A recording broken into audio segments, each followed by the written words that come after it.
Halo semuanya, perkenalkan aku Indri. Aku adalah seorang istri yang lagi isi waktu luang dengan membaca buku sambil direkam. Tujuannya untuk pembelajaranku pribadi sekaligus melatih public speakingku. Hari ini kita akan membaca bab yang berjudul Misteri Kematian de Guzman. Langka, memang sangat langka cara yang dipilih de Guzman untuk mengakhiri hidupnya. Kebanyakan orang yang akan melakukan tindakan bunuh diri memilih menggantung diri, meminum obat melebihi dosis, menembak kepalanya sendiri, atau menyayat pergelangan tangannya, dan dilanjutkan dengan menggorok leher. Memang, pada akhir-akhir ini, ada cara baru yang dipilih orang untuk bunuh diri, seperti loncat dari gedung yang tinggi atau terjun ke kali. Sigismund memilih cara bunuh diri dengan terjun dari helikopter. Tentunya, ia sudah memperhitungkan dengan cermat bahwa tingkat keberhasilan dari cara tersebut jauh lebih tinggi jika dibandingkan cara lain. Kalau saja Michael de Guzman tidak ada kaitannya dengan kasus tambang emas Busang, kematiannya hanya menarik jika dilihat dari cara bunuh dirinya. Oleh karena ia seorang manajer BRX di Busang dan yang bertanggung jawab atas kandungan emas yang ada di situ, mau tidak mau kematiannya akan mengundang pelbagai spekulasi. Kejelasan pertama yang harus dapat diungkapkan adalah apakah tubuh de Guzman sewaktu terjun dari helikopter masih dalam keadaan hidup dan memang kematiannya itu akibat ia terbenam di rawa-rawa yang ada di petak 34 areal hutan tanaman industri atau HTI, PT Surya Hutani Jaya atau SHJ Kalimantan Timur. Apabila kematiannya itu disebabkan oleh tubuhnya terbenam di dalam rawa, hal ini mudah dan dapat dipastikan dari pemeriksaan bedah mayat korban. Pada orang yang mati terbenam, di dalam saluran pernapasannya akan dapat ditemukan adanya benda-benda asing yang masuk bersama air. Dalam saluran pernapasan, mudah dilihat adanya pasir lumpur, tumbuhan air, serta benda asing lain seperti ganggang atau diatome, dan dapat ditemukan pada pemeriksaan mikroskopis atas getah paru atau dari pemeriksaan destruksi jaringan paru. Jika dalam keadaan tubuh korban sudah dalam keadaan sangat busuk atau terdapat luka terbuka, maka untuk menghindari penafsiran yang keliru, sampel untuk pemeriksaan diatome didapat dari sumsum tulang si korban. Adanya benda-benda asing di dalam saluran pernapasan tersebut menunjukkan bahwa korban dalam keadaan hidup sewaktu masuk ke dalam air atau rawa. Untuk dapat memastikan apakah korban masih hidup dengan kesadaran penuh atau hidup tetap di dalam keadaan pingsan, perlu diperiksa bagaimana keadaan lambung si korban. Pada umumnya, adanya benda-benda asing, baik di dalam saluran pernapasan maupun di dalam lambung, menunjukkan bahwa korban masih dalam keadaan hidup dan sadar sewaktu tubuhnya masuk ke dalam air. Apabila benda asing itu hanya didapat terbatas dalam saluran pernapasan, sangat mungkin korban sudah dalam keadaan pingsan sewaktu tubuhnya masuk ke dalam air. Dengan demikian, pemeriksaan mayat yang cermat yang meliputi bedah mayat dan pemeriksaan toksikologis untuk dapat menentukan ada tidaknya obat atau alkohol yang dapat menyebabkan seseorang tidak sadar. Dalam kasus kematian de Guzman dapat membantu menjernihkan sehingga diperoleh kejelasan bagi semua pihak, khususnya pihak keluarga dan pihak penyidik. Jika tubuh geolog asal Filipina itu kebetulan jatuh pada tempat yang keras, tubuhnya akan mengalami kerusakan yang hebat, seperti pada kasus orang yang jatuh dari gedung yang tinggi. Dengan demikian, pemeriksaan yang cermat atas tubuh korban dapat diperoleh pola luka yang khas. Apakah korban masih dalam keadaan hidup atau sudah menjadi mayat sewaktu tubuhnya jatuh? Akan dapat diketahui dari ada atau tidaknya reaksi intravital. Untuk dapat memastikan apakah korban memang benar bunuh diri, selain pemeriksaan mayat yang cermat, harus pula dilakukan pemeriksaan TKP, saksi-saksi serta ada atau tidaknya catatan peninggalan korban yang dapat memperkuat dugaan bunuh diri. Apabila dari penyidikan yang dilakukan oleh pihak kepolisian dapat disimpulkan bahwa kematian korban memang semata-mata bunuh diri dan bukan karena perbuatan orang lain, permasalahannya pun selesai. Seperti diketahui, ada beberapa macam bunuh diri yang kita kenal, yaitu altruistik, egoistik, fatalistik, serta atomik. Jika tindakan bunuh diri dari de Guzman tersebut semata-mata karena alasan pribadi, kasusnya dapat dianggap selesai. Akan tetapi, jika dari proses penyidikan didapat petunjuk bahwa tindakan bunuh dirinya itu demi kepentingan pihak lain, jalan ceritanya akan menjadi berbeda. Memang benar bahwa tindakan bunuh diri itu tidak menyelesaikan masalah, malah dapat menambah masalah, khususnya bagi mereka yang masih hidup. Pemeriksaan kedokteran forensik yang cermat harus dipadu dengan pemeriksaan yang dilakukan oleh pihak penyidik. Hanya dengan kerjasama dan koordinasi yang baik, misteri kematian De Guzman akan dapat terungkap. Kita lanjut masuk ke bab selanjutnya dengan judul Mayat Siapa? Dok, siap 1 jam lagi di RSP Keramat Jati. Baik Pak, kasus apa? Ini hal yang biasa saya tanyakan karena berkaitan dengan perlengkapan yang harus saya siapkan, termasuk strategi prosedur pemeriksaan dan tentu antisipasi berbagai kemungkinan. Semua hal tersebut demi suksesnya pemeriksaan, yaitu membuat jelas dan terang suatu perkara. Dalam ilmu kedokteran forensik atau IKF, keberhasilan pengungkapan suatu kasus tergantung pada 4 faktor. Pertama, pada pemeriksaan yaitu semakin cepat pemeriksaan dilakukan, semakin baik hasilnya karena tubuh manusia sebagai barang bukti masih segar dan belum mengalami pembusukan. Kedua, keaslian barang bukti yang mengubah keadaan barang bukti, termasuk keadaan di TKP harus dijaga sesuai dengan aslinya. Pada kasus korban misalnya, apabila korban sudah membersihkan genitalnya sehingga baik air mani maupun sperma tidak dapat ditemukan, hilang karena dibersihkan merupakan contoh klasik. Ketiga, teknik pemeriksaan. Dokter dan penyidik harus tahu betul dan menguasai teknik pemeriksaan dengan baik. Bagian tubuh yang mana yang harus diperiksa dan diambil untuk pemeriksaan kasus keracunan. Bagaimana memeriksa sperma baik dari liang sanggama maupun dari bercak-bercak yang terdapat pada pakaian. Keempat, koordinasi. Ini yang sering dilupakan. Dengan koordinasi yang baik antara dokter dan penyidik, pemeriksaan dan penyidikan menjadi lebih terarah. Dalam dunia kedokteran, koordinasi dapat diidentikan dengan anamnesa yang dilakukan oleh seorang dokter sewaktu memeriksa pasiennya. Dengan anamnesa yang baik, berarti 60% dari diagnosis sudah dapat diketahui. Ternyata, yang akan saya periksa itu adalah seorang buronan, tersangka pembobol bank.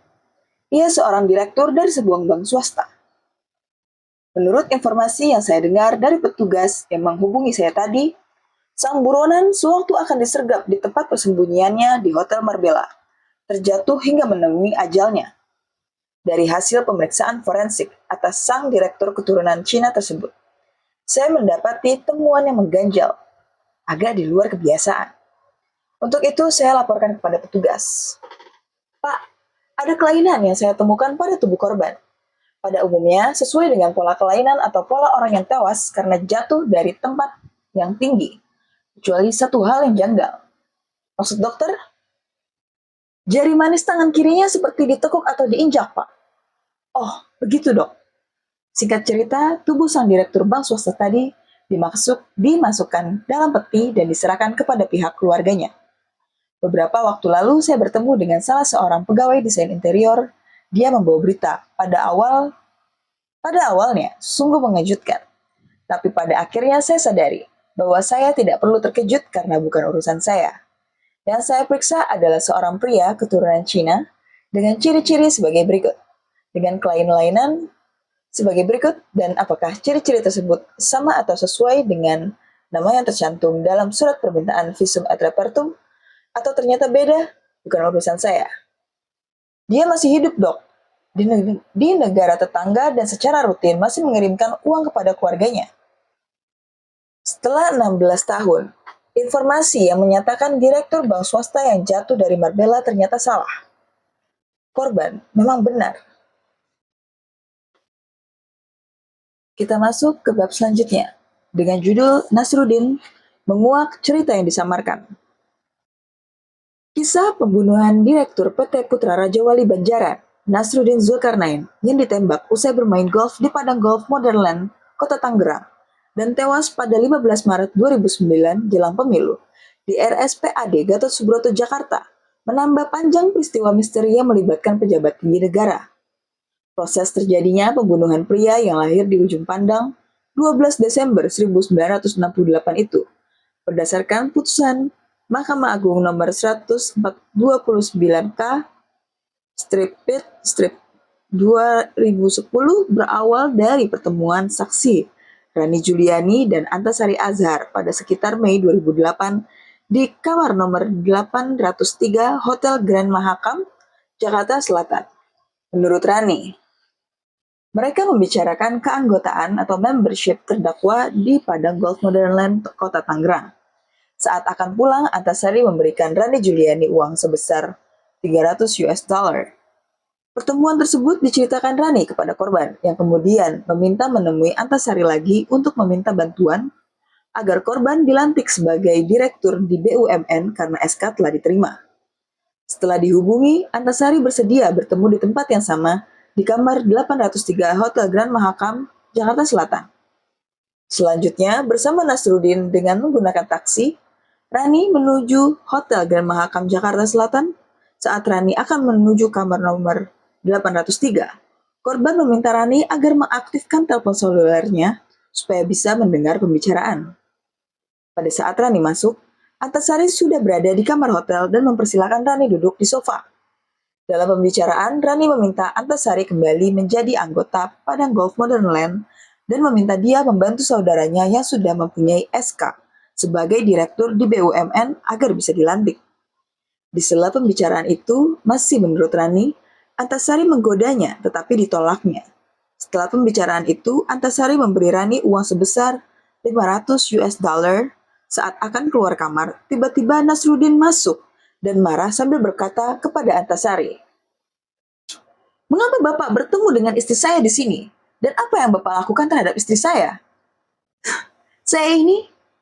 Saat ini saya bisa panggil wartawan untuk menghancurkan karir Bapak." Nasruddin kemudian menampar pipi Rani.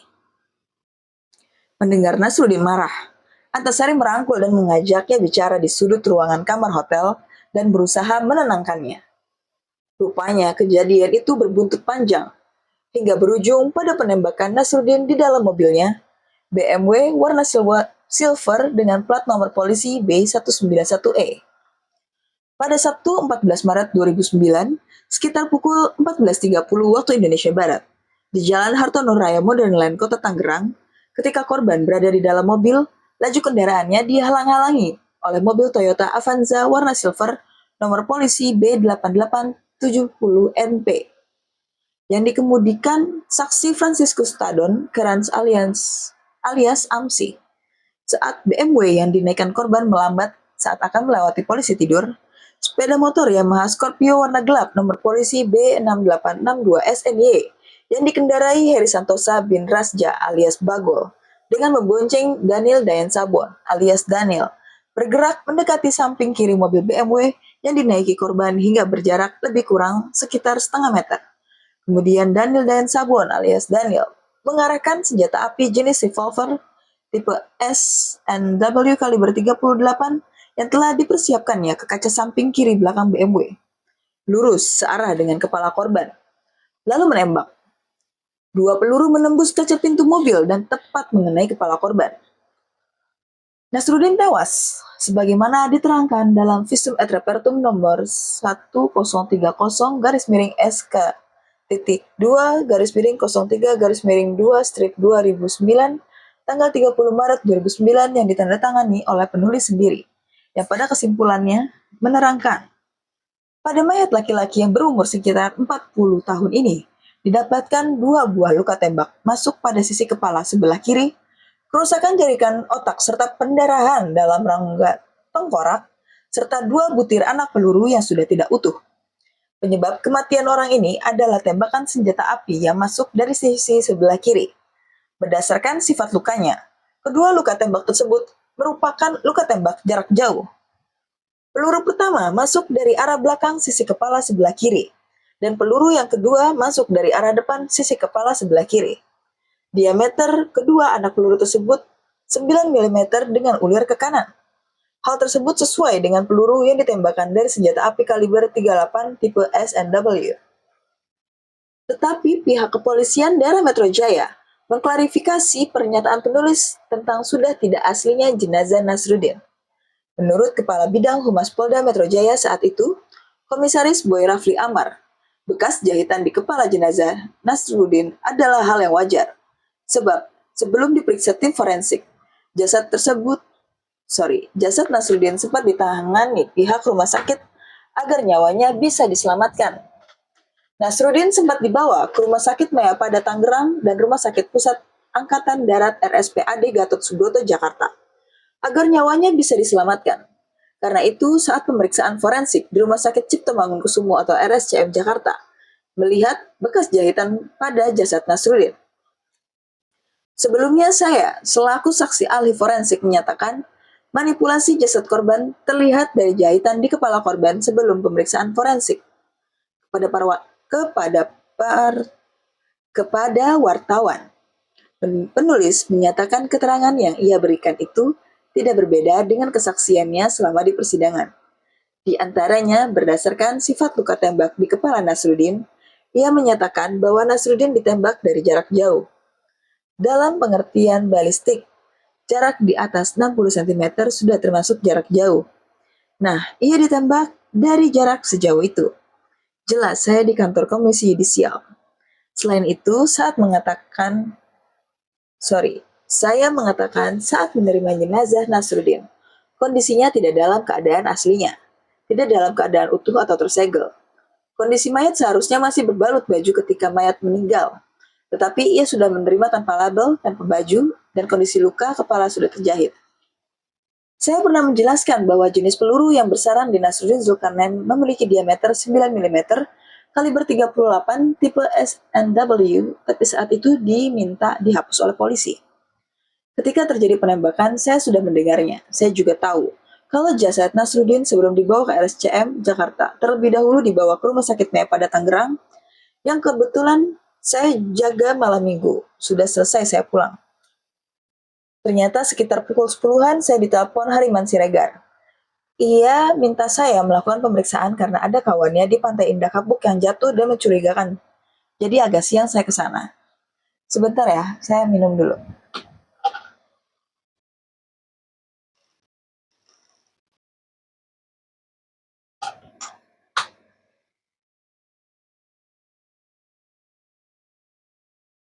Oke. Setelah itu, saya juga mendapat telepon dari 3 petugas polisi, mulai dari Letkol, Kolonel sampai Komisaris Jenderal atau Komjen. Para penelpon itu meminta saya melakukan pemeriksaan atas jasad Nasruddin di RSPAD Gatot Subroto Jakarta.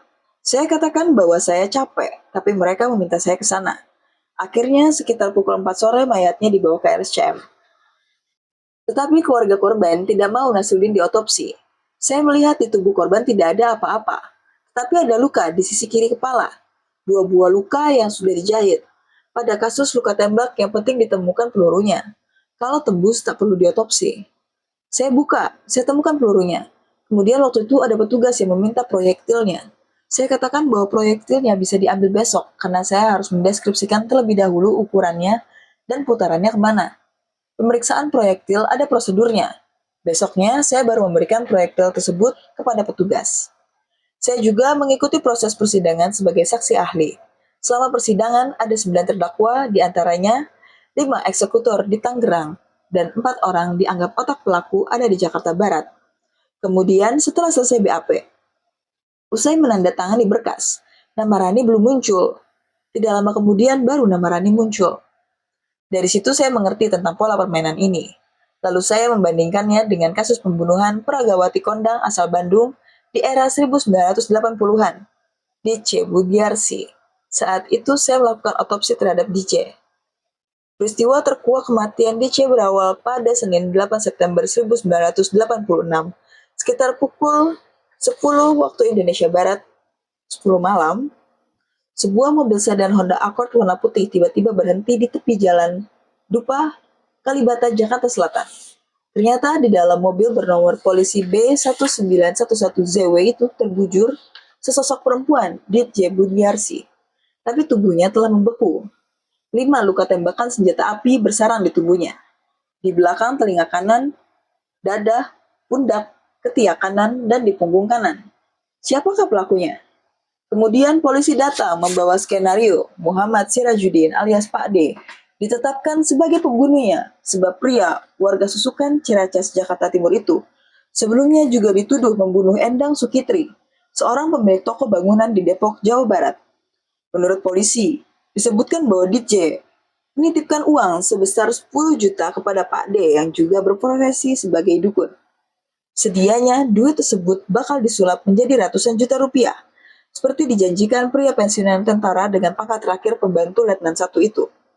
Namun, karena uang tersebut sudah habis untuk memenuhi kebutuhan hidup, Pak D nekat menghabisi nyawa DJ.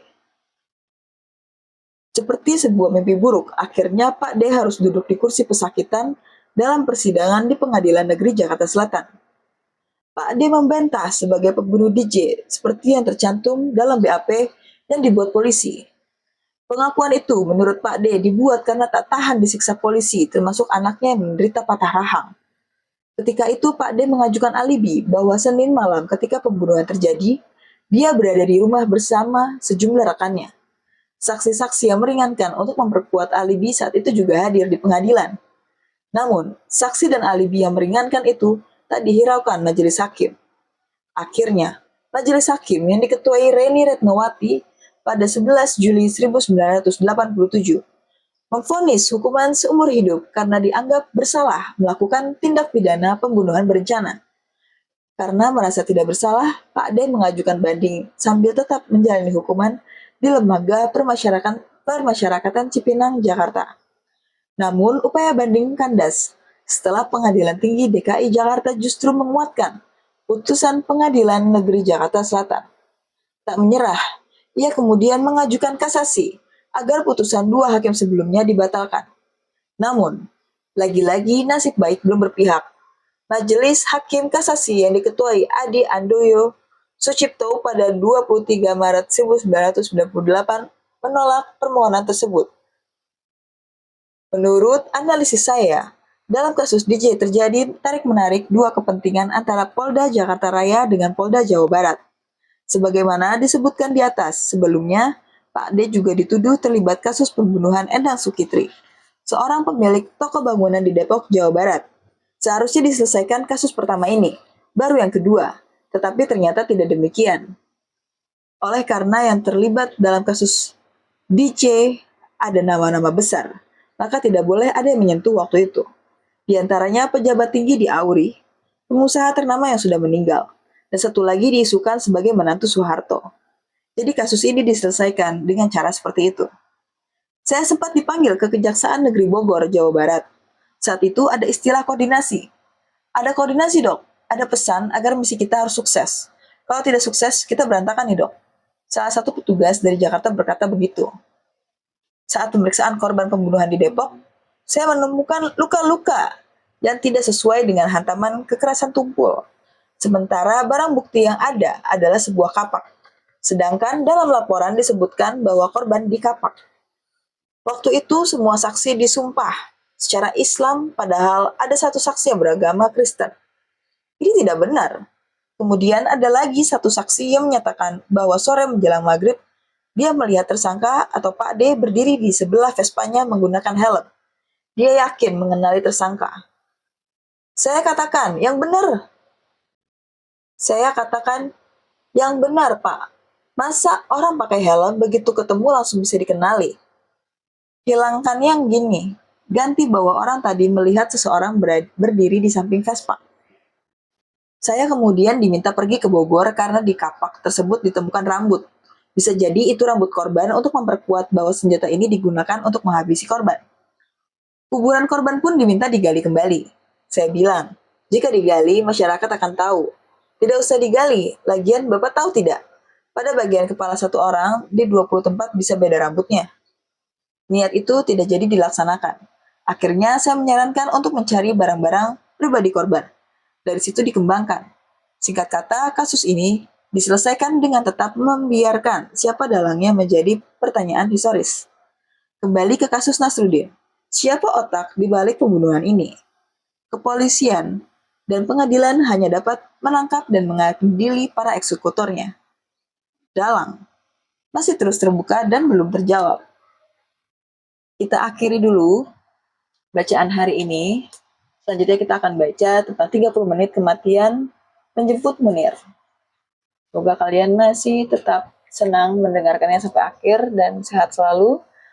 Semangat selalu dan tetap waras. Bye.